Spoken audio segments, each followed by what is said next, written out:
60% था, जिसको 5% की रियायत देकर के 55% किया गया है। समस्त श्रेणी विधवा, परित्यक्ता महिलाएं और भूतपूर्व सैनिक, इनके लिए भी 60% था पिछली भर्ती में। हमने इसमें 10% की रियायत दी है। 50% न्यूनतम अंक हमने माने हैं। और दिव्यांग निःशक्त जन श्रेणी में नियमानुसार आने वाले समस्त व्यक्ति, इसमें भी 60% था, लेकिन चूंकि हाईकोर्ट में भी लोग पिछले समय जो सिलेक्ट बच्चे गए और हाईकोर्ट ने भी इसको 40% तक अलाउ किया था, तो हमने उसको हाईकोर्ट के निर्णय को और लोगों की डिमांड्स को देखते हुए इसमें भी 40% न्यूनतम अंक हमने करने का फैसला किया है। दूसरा, शहरिया जनजाति के लिए बहुत कम पात्र व्यक्ति मिलते हैं, तो पहले 60% ही था, लेकिन इसमें शहरिया जनजाति, शहरिया क्षेत्र के लिए हमने 36% किया है।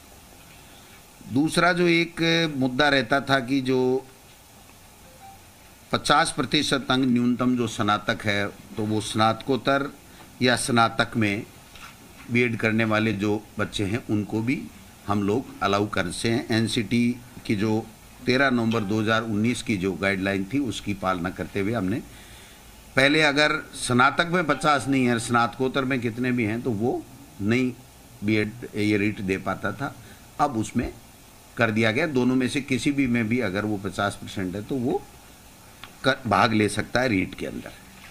दूसरा जो न्यूनतम अंकों का था, बाकी अन्य कैटेगरी के लिए जो 12वीं में या जो बीए में, उनमें जो छूट थी वो ईडब्ल्यूएस और ये जो हमारा दूसरी दोनों एमबीसी है उसमें भी उसको शामिल करते हुए पहले की तरह बराबर इन दोनों कैटेगरी को भी हमने शामिल कर लिया है।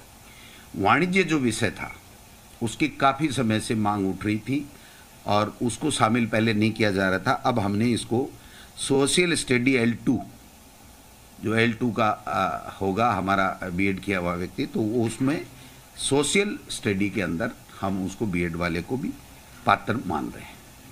एक रीट के साथ हमें सिलेक्शन का जो क्राइटेरिया था, जो पहले रूल थे उसमें 30% एकेडमिक के थे और 70% रीट के थे। तो हालांकि ये रीट का पार्ट नहीं है, लेकिन बताना जरूरी है क्योंकि जो बच्चा रीट दे रहा है उसको ध्यान में रहना चाहिए कि मेरा सिलेक्शन का क्या क्राइटेरिया है। तो उसको जो हमारे राजस्थान के नौजवान शिक्षित बेरोजगार जो ज़्यादा आने चाहिए, जिनकी बहुत बड़ी मांग थी, उसको ध्यान में रखते हुए अब जो पहले हमने टेट में कर रखा था उस तरीके से यहाँ पर 90% रीट का वेटेज होगा और 10% उसकी जो एकेडमिक योग्यता होगी उसका होगा। तो ये 30% पिछली सरकार के समय था, जिससे काफ़ी ये शिकायतें आई थी और काफ़ी फर्जी डिग्री लेकर के बाहर के लोग भी आ गए थे। तो मैं समझता हूँ राजस्थान के लोगों को ज़्यादा से ज़्यादा वेटेज मिले, इसके लिए भी हमने किया है। एक जो राजस्थान के बेरोजगार बच्चों को ज़्यादा से ज़्यादा मौका मिले, इसलिए 2011 में पहले जो सिलेबस बना था, तो इसमें जो एनसीटी की गाइडलाइन है उसमें है कि प्रचलित पाठ्यक्रम के हिसाब से आपको सिलेबस देना है।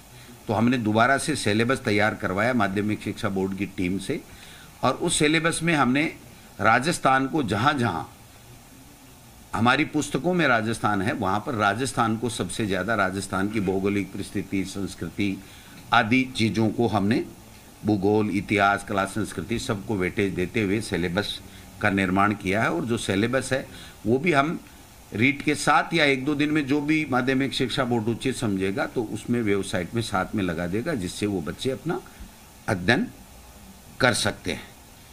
बाकी जो मोटा मोटी चीज़ है, एक बात कन्फ्यूजन चल रहा था कि बीएड वालों को L1 और L2 दोनों में लिया जाएगा, नहीं लिया जाए। तो एनसीटी की गाइडलाइन का हमने अच्छे तरीके से अध्ययन किया है, उसमें राज्य सरकार के ऊपर छोड़ा गया है। और एक शर्त ये भी है कि अगर कोई बीएड किया हुआ व्यक्ति L1 देता है तो उसको 2 साल के अंदर अंदर ब्रिज कोर्स करना पड़ेगा 6 महीने का, और वो ब्रिज कोर्स उस संस्था से करेगा जो एनसीटी के द्वारा मान्यता प्राप्त संस्था होगी। तो ऐसी संस्था राजस्थान में आज की तारीख में नहीं है।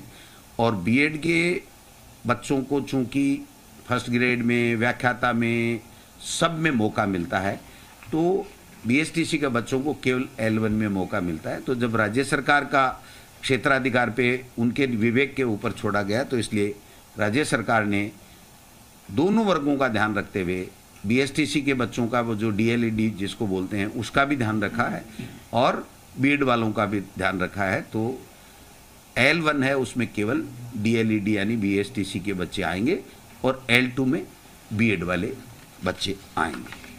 एक और महत्वपूर्ण निर्णय मैं इस मौके पर मैम को भी धन्यवाद देना